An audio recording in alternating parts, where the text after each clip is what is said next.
9, 8, 7, 6, 5, 4, 3, 2, 1.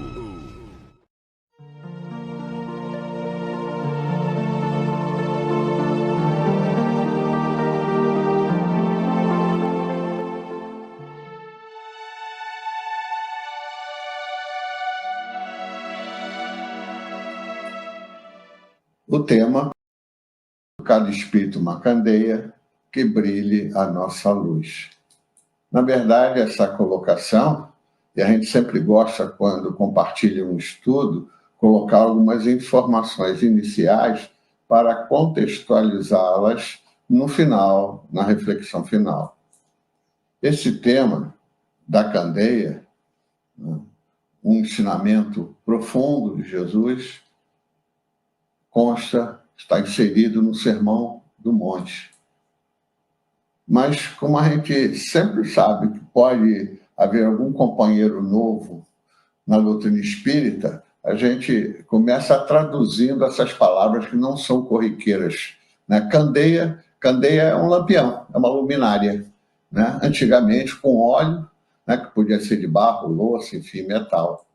Outro termo é a estrutura ao qual se fixa normalmente a candeia, que é o candeeiro, que existe até hoje. Né? Também existe o veleiro, onde se coloca a vela.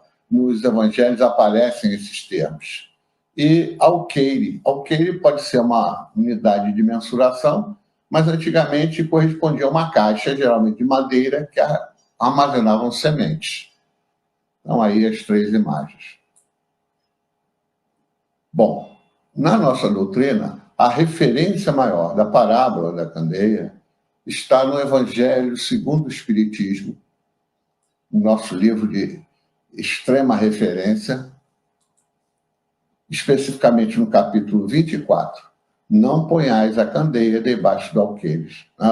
Estamos fazendo uma revisão boa aqui hoje. Então, tem vários itens. Né? A parábola da candeia, ela consta em 3 evangelhos. Evangelhos sinóticos, porque eles possuem semelhanças, né? Evangelho de Mateus, de Lucas e de Marcos. Então, esses evangelhos sinóticos, né? Vejam aqui nessa prancha que a maior parte dos evangelhos de Marcos, Lucas e Mateus tem grandes semelhanças entre si. O de Marcos, 76%, de Lucas, 41%, e de Mateus, 45%, que diretamente é uma confirmação das colocações do nosso mestre para nós. Veja que no Marcos é interessante que apenas 3% tem coisas exclusivamente dele. Né? E assim vai, cada um tem seus conteúdos específicos, uma escala bem menor. A maior parte deles, elas estão concrescidas, né? Aparecem simultaneamente nesses 3 evangelhos. Nós elegemos o Evangelho de Mateus para relembrarmos essa passagem. Diz assim, lá no capítulo 5, versículo de 14 a 16. Vós sois a luz do mundo. Então, é o cerne dessa reflexão. O que significa isso? Vós sois a luz do mundo. Não se pode esconder uma cidade edificada sobre um monte. Nem se acende a candeia e se coloca debaixo do alqueire, mas no velador, e dá a luz a todos que estão na casa. Assim resplandeça a vossa luz diante dos homens. Outra colocação importantíssima. Assim resplandeça a vossa luz diante dos homens, para que vejam as vossas boas obras e glorifiquem a vosso Pai que está nos céus. Isso é um grande chamamento. É o final do nosso estudo de hoje. E as parábolas? A parábola é uma metodologia, uma técnica pedagógica que nós utilizamos até hoje, né? Os avós utilizam com os netos, os pais com os filhos. Né? Ela constitui uma narrativa bem curta e que nos induz a um raciocínio e, consequentemente, a uma conclusão, que constitui um ensinamento e que nos dá uma compreensão de uma lição. Mas mais importante, era também a parábola uma forma que Jesus tinha de deixar escondidos ensinamentos para aqueles que ainda não apresentavam condições de entendimento. Porque nós, espíritas, sabemos, apesar de sermos diversos, não somos, somos todos espíritos perfeitos, nós somos diversos. Estamos em etapas evolutivas diferentes. A interpretação das parábolas, ela tem um caráter universal, pois possibilita a aplicação dela em todos os tempos, adaptadas às condições evolutivas dos espíritos em cada época da evolução planetária. E por que isso? Pelo que eu acabei de dizer, nós somos extremamente diversos. Somos todos espíritos imperfeitos, em busca da perfeição relativa, pois que absoluta só a inteligência suprema que tudo criou, cria e criará, que nós chamamos de Deus. Então, como o Cristo, que já chegou a esse estágio, nos ilumina a seara em direção a essa inteligência perfeita que é Deus. Os entendimentos, consequentemente, de bem e mal, ou seja, a vivência das leis divinas ou a vivência contrária à lei divina, é comum no nosso mundo, porque nós ainda somos seres imperfeitos. Mas dentro dessa imperfeição, nós somos desiguais, pois que cada um, como eu acabei de falar, estamos em estágios diferentes de evolução. E eu aqui coloco um caso emblemático, que é o caso de Jean-Jacques Rousseau. Jean-Jacques Rousseau foi um grande iluminista francês, né? O iluminismo é um movimento filosófico, mas que envolveu as ciências, as artes, enfim, que era uma retomada do conhecimento frente ao império na época, o domínio no plano material de determinadas religiões. Jean-Jacques Rousseau, ele era um espiritualista, ele acreditava que o homem tinha Deus dentro de si.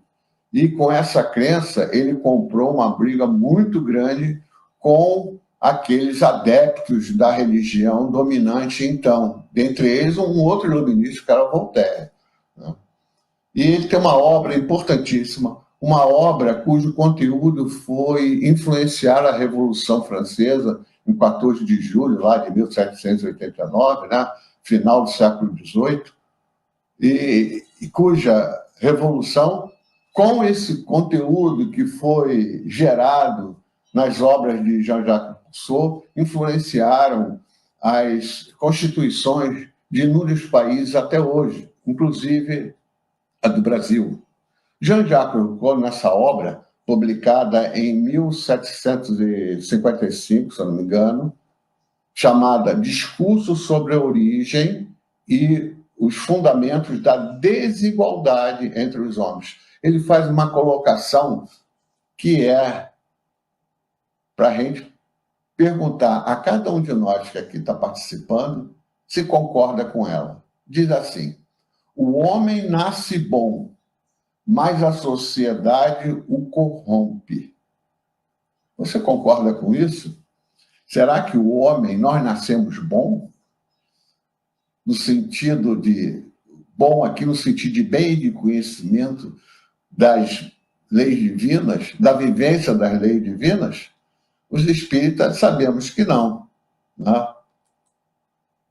Mas, na verdade, o que Jean-Jacques Rousseau queria dizer é que a inclinação do ser humano é para o bem, é para a vivência daquilo que nós chamamos de leis divinas. Só que, veja bem, a terceira revelação surge apenas no século XIX. Né? E, consequentemente, Jean-Jacques Rousseau não tinha noção da reencarnação. Não tinha noção de que nós nascemos, na verdade, enquanto espíritos, simples e ignorantes. E com as encarnações, vamos aprendendo e vamos modificando. nos modificando em direção à vivência do bem. Mas durante esse encaminhar pelas nossas imperfeições, fazemos escolhas contrárias ao bem. E, evidentemente, isso acarreta sofrimento de uma forma ou de outra. Mas é através das reencarnações, aprendendo um com os outros, na vivência material, que os espíritos vão evoluindo, se transformando, se aperfeiçoando, até atingir a perfeição relativa no mundo, não como a Terra, que é um planeta de provas e expiações. Então, nascendo simples e ignorantes, nós não estamos perdidos. Nós temos um rumo. E que pode ser sintetizado assim. Nós fomos criados por Deus como princípio espiritual. Deus cria o espírito, o princípio espiritual e o princípio material. O princípio espiritual evolui em espírito e o princípio material em matéria.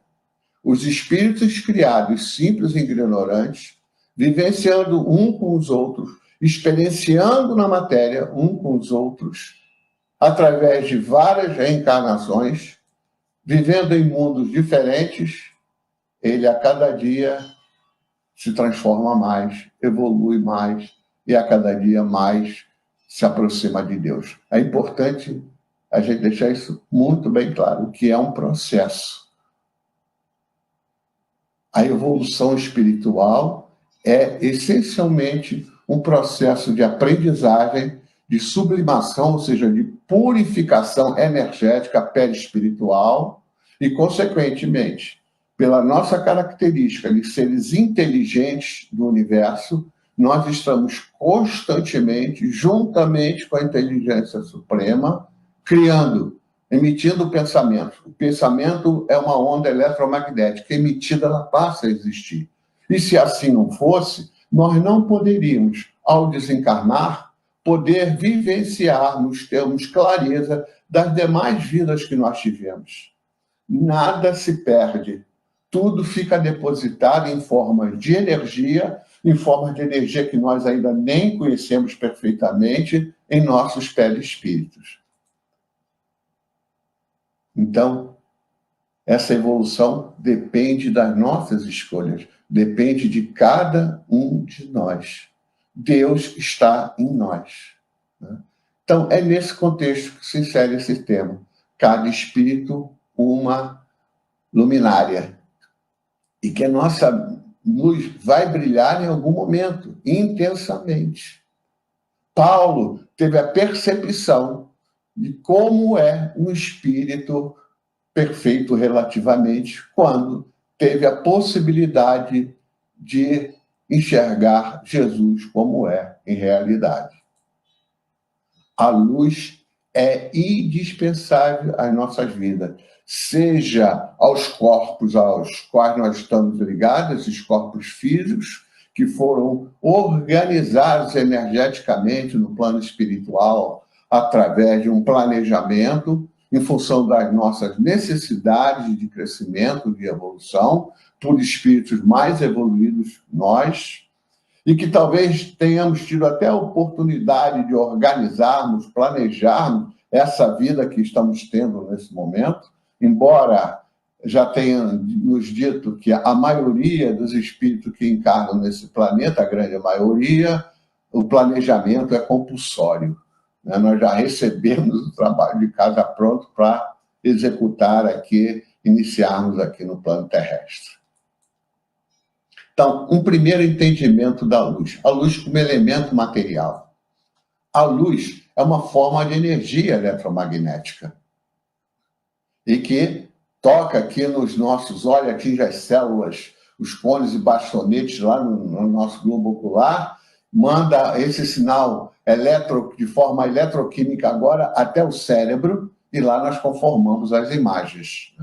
Na verdade, a luz ela é constituída por fótons, que são aglomerados de energia, como é o nosso perispírito. Só que a energia perispiritual nós ainda desconhecemos como ela se dá na realidade, pois que toda forma energética deriva de uma matriz energética, que no século XIX os espíritos disseram a Kardec deram nome para Kardec de fluido cósmico universal, que a gente normalmente chama de FCU, né? Então, os fótons, eles são pequenos pacotes. É o que está acontecendo nesse momento em nossa reunião. Estão saindo pacotes de energia desse computador, desse equipamento que eu estou usando, vai pela fibra ótica, vai para um ser chamado servidor, depois vai para cada computador que aí está. Na verdade, nós estamos copiando coisas da natureza. E no início do nosso planeta, quando ele se formou, há cerca de, vamos arredondar, para cerca de 5 bilhões de anos atrás, do nosso tempo, uma vez que no plano espiritual não existe tempo. Perdão. Então, a Terra, no início, praticamente não tinha luz, porque ela era coberta de gases, fruto da concrescência de fragmentos derivados de uma grande explosão, né, o chamado Big Bang. Mas, cerca de 3 bilhões e meio de anos atrás, começou a se desfazer pela evolução química aquele mundo escuro e a luz solar começa a penetrar nesse mundo, promovendo uma grande evolução química e que, em um determinado momento, surge nesse planeta, à medida que ele clareava, as estruturas capazes de transformar a energia solar em energia química de ligação. E aí há uma evolução formando os compostos orgânicos através da fotossíntese, como antes já havia na quimiossíntese. Então, a grande dinâmica que levou a formar, hoje em dia, os corpos que aqui estão. Então, mas nem sempre os corpos que nós ocupamos em encarnações no nosso planeta eram do tipo que é hoje. Eram muito menos capazes de realizações como nós podemos hoje fazer, executarmos. Então, esses ciclos geoquímicos, fundamentados essencialmente na luz, seja o ciclo do carbono, do nitrogênio, do oxigênio, da água, não tem nada a ver com acaso. Isso são experimentações organizadas no plano espiritual para conformar esse mundo. Então, aqui, nós encarnarmos e experienciarmos na matéria. Nós encarnamos nesses corpos, vivemos com as pessoas que nós vivenciamos, nos locais que nós estamos vivenciando agora, fruto de um planejamento. Acaso não existe. E o segundo entendimento é o mais importante para o tema de hoje. A luz como um elemento espiritual. O significado é outro. E nós vamos dar essa explicação, começar a tentar colocar uma revisão nessa afirmação, nessa asserção, extraindo uma mensagem contida no livro Sinais de Rumo, pela psicografia do nosso companheiro Francisco Cândido Xavier. São diversas mensagens, por diversos espíritos, e essa mensagem foi passada pelo espírito Emmanuel. Intitula-se A Resposta. Ela é bem curta. Diz assim: um homem desesperado alcançou um dia a presença do Cristo e clamou: Senhor, que fazer para sair do labirinto da terra? Tudo sombra, maldade e indiferença, angústia e aflição dominam as criaturas, que, a meu ver, se debatem no mar de trevas. Senhor, onde o caminho que me assegure a libertação? Interessante. Essa mensagem, ela tem mais de meio século. Mas pensemos, ela é bem atual, né? A situação que nós estamos vivendo no planeta nesse momento, e eu procuro ver nesse momento de um lado bom, quanto aprendizagem não encerra, né? Mas tem companheiros nossos, nesse momento, pelo que estão passando nos corpos físicos e no corpo espiritual, né? Estão tendo esse tipo de pensamento. E qual será a resposta dada por Jesus? Ele afogou o feliz e respondeu generosamente: Filho, ninguém te impede de acender a própria luz. o que ele está dizendo nesse momento, para esse espírito, é que o caminhar evolutivo depende de nós, cada um. Não existe pílula dourada que possam colocar na nossa boca e nós acertarmos todas. Nós é que construímos seguiremos o caminho da perfeição pelas nossas escolhas. E isso vai demandar, no tempo da Terra, mais ou menos tempo, dependendo de cada um.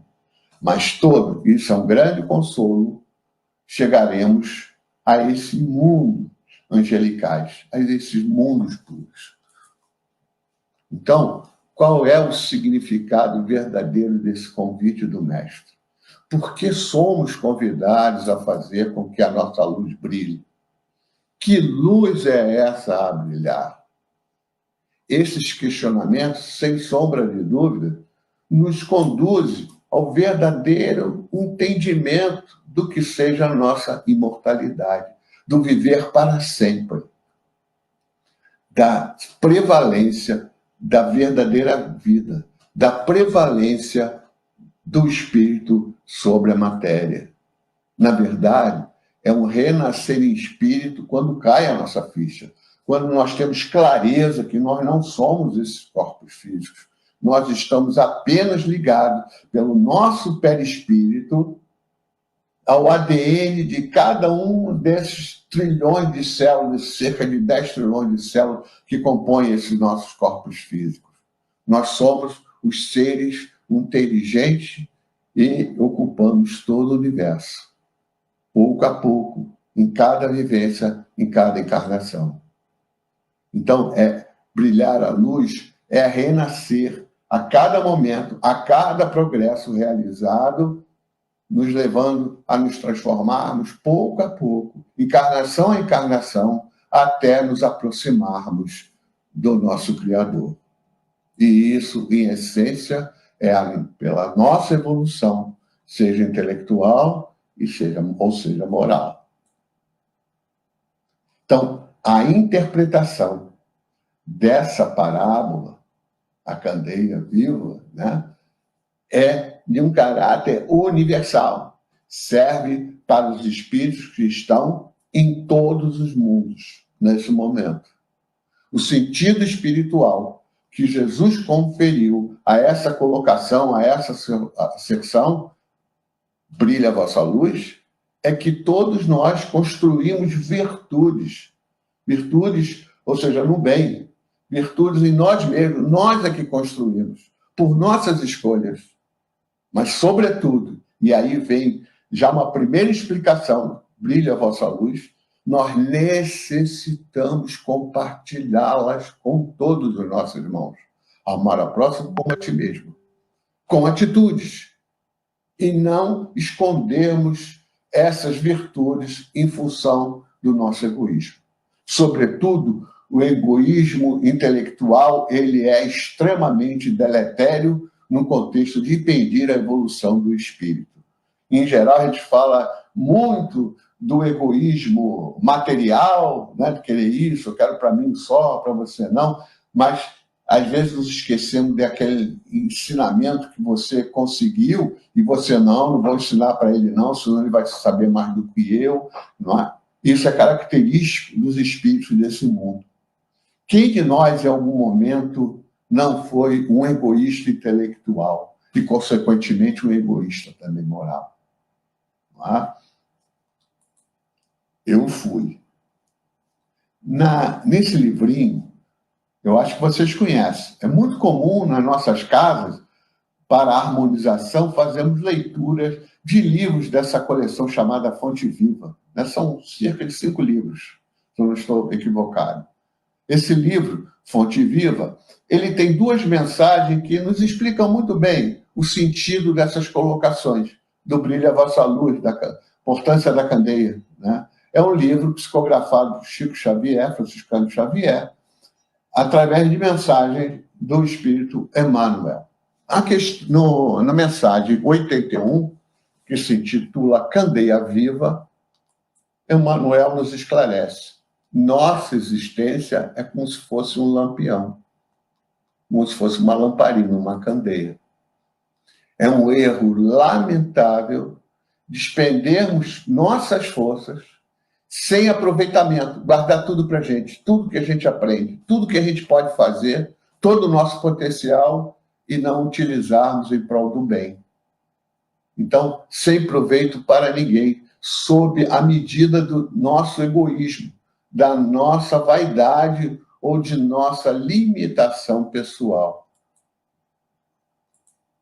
E na 105, sois a luz, assim se titula, que é uma referência, né, ao Evangelho de Mateus, anterior como esta, diz assim: quando Cristo designou os seus discípulos como sendo a luz do mundo, assinalou-lhes tremenda responsabilidade na Terra. A missão da luz é clarear caminhos, esclarecer o irmão. Se você adquiriu uma virtude, um conhecimento, tem que dividir, compartilhar com os companheiros, tirando assim as sombras, clareando. E a virtude que você construiu com esse saber, você pode ajudar o próximo materialmente, para que ele possa prosseguir na seara do bem.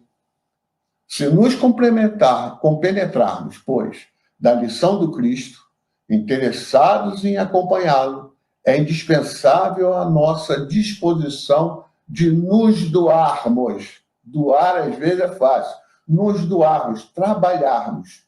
Eu ontem comentava com a Laila, quando ela estava me treinando, pois é a primeira vez que eu estou utilizando esse aplicativo, e eu tive a oportunidade de colocar para ela, quando ela estava me agradecendo pelo estudo. Eu acho que ninguém tem que agradecer o companheiro fazer estudo, não. Pelo contrário, o companheiro que está apresentando, dividindo o estudo, compartilhando, é que deve agradecer muito. Então, eu dizia para a Laila assim: Laila, fazer o estudo, para mim, não é um remédio. Porque remédio remedeia, não cura. Ter a possibilidade de compartilhar um estudo com os companheiros é um medicamento, porque o medicamento cura. E fazer o estudo, né, a gente demanda um certo tempo, e compartilhar com os colegas faz bem ao nosso perispírito, harmoniza, ajuda a harmonizar o nosso perispírito, tirar manchas vibratórias do egoísmo em coisas e situações melhores. Então, eu agradeço desde já aqui ao medicamento que vocês estão me possibilitando. Então, é isso que está aquilo aqui. E assim, nessa atividade incessante do bem, nós vamos ajudar a divulgação dos evangelhos da Boa Nova para que brilhe na senda de redenção para todos. Cristão sem espírito de sacrifício é lâmpada morta. Eu não estou conseguindo ver aqui, que eu não me lembro, deixa eu botar aqui no Santuário do Evangelho. É difícil. Olha, como eu não nasci espírita, nasci católico, depois transformei-me ateu durante muito tempo.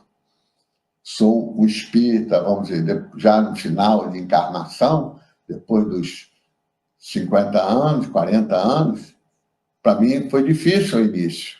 Hoje está um pouco mais fácil, mas sempre é difícil, porque nós somos imperfeitos. De vez em quando a gente escorrega na maionese. De vez em quando, muitas vezes. E Jesus nos esclareceu. O reino de Deus, como Rousseau já tinha percebido, o reino de Deus está dentro de nós. Nós não precisamos que coloquem pílulas douradas na nossa boca. Nós é que escolhemos o nosso caminho, pelo exercício do nosso livre-arbítrio. Nós temos clareza se a nossa escolha foi no bem ou foi no mal, em algum momento. Então,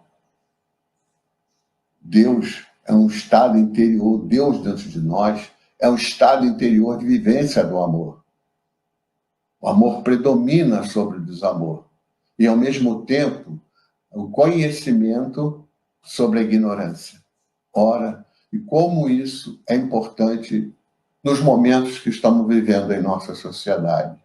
O amor predominar sobre o ódio, sobre aqueles sentimentos negativos. Amar ao próximo, efetivamente. e o conhecimento sobre a ignorância. Pois a ignorância nos leva a fazer escolhas, às vezes, contrariamente à lei divina. Mas, em algum momento, aqueles que estão transviados do bem, esses nossos irmãos transviados do bem, em algum momento farão as escolhas no caminho do bem. Isso é inexorável. Então, lembremos, irmãos, está lá em Mateus, capítulo 13, versículo 12. Pois há quem tem, lembra-se dessa passagem? Pois há quem tem, mais se lhe dará, e terá em abundância. Mas ao que quase não tem, até o que tem lhe será tirado. Tem muita gente, às vezes, fica assim, em dúvida, né? Na verdade, está dizendo que aquele que se dedica ao bem vai construir virtudes, vai ter amor, vai ter conhecimento cada vez mais. E mais virtudes construirá. Mais progresso terá. E aquele que se dedica, se faz escolhas contrariamente às leis divinas, em função do orgulho e do egoísmo, cada vez mais terá menos virtude, porque ele está escolhendo o ódio, a vingança, né, o desamor ao próximo. Ele está agindo contrário à lei divina. Então, esse irmão, as virtudes que ele tem vão desaparecer, porque ele está fazendo escolha no orgulho e no egoísmo. É esse o significado dessa colocação. Então, quanto mais nos dedicamos, seguirmos a receita perfeita que Jesus nos deixou, a Boa Nova, nosso progresso cada vez se intensificará mais. O saber, nós aprendemos um com os outros. Todos podem ensinar algo ao outro. Agora, a sabedoria é fruto de nossas escolhas. Nós é que construímos. Não tem pílula dourada para engolir. Então, companheiros, já nos aproximando do final da nossa reflexão, que possamos, em função desses conhecimentos, exercermos primeiro a misericórdia. E o que é a misericórdia? É a possibilidade, por nossa escolha, de se colocar na situação em que um irmão nosso, uma irmã nossa, está vivendo uma situação não desejada, de sofrimento. Então, é nos colocarmos na posição dos outros. Com isso, a gente tem ideia do que o companheiro está passando. Nesse momento, nesse ano, nesse planeta, em quantos momentos nós não nos colocamos na situação daquele companheiro colocado no hospital com aquelas coisas que nos fazem sofrer muito, que é a intubação, né? Para poderem respirar, né? Quase todos nós, nossas famílias, vivemos essa situação, né? E a gente, quando coloca na situação do outro, a gente sofre também. Mas esse sofrimento ele é construtivo, porque ele vai nos levar, pela sua avaliação a posteriori, aconteça o que acontecer, a uma análise. E, consequente, uma conclusão e uma tomada de atitude.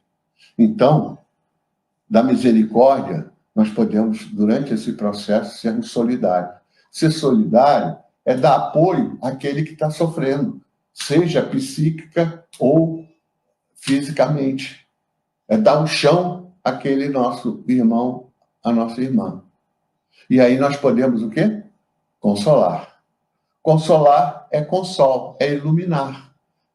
É esclarecer o companheiro que está em dificuldades, que está passando por provas ou por expiação, e que nós temos a clareza que o caminho ideal seria esse, então nós vamos, junto com ele, iluminar. Se nós temos o conhecimento para o melhor caminho, nós compartilhamos com aquele irmão, com aquela irmã.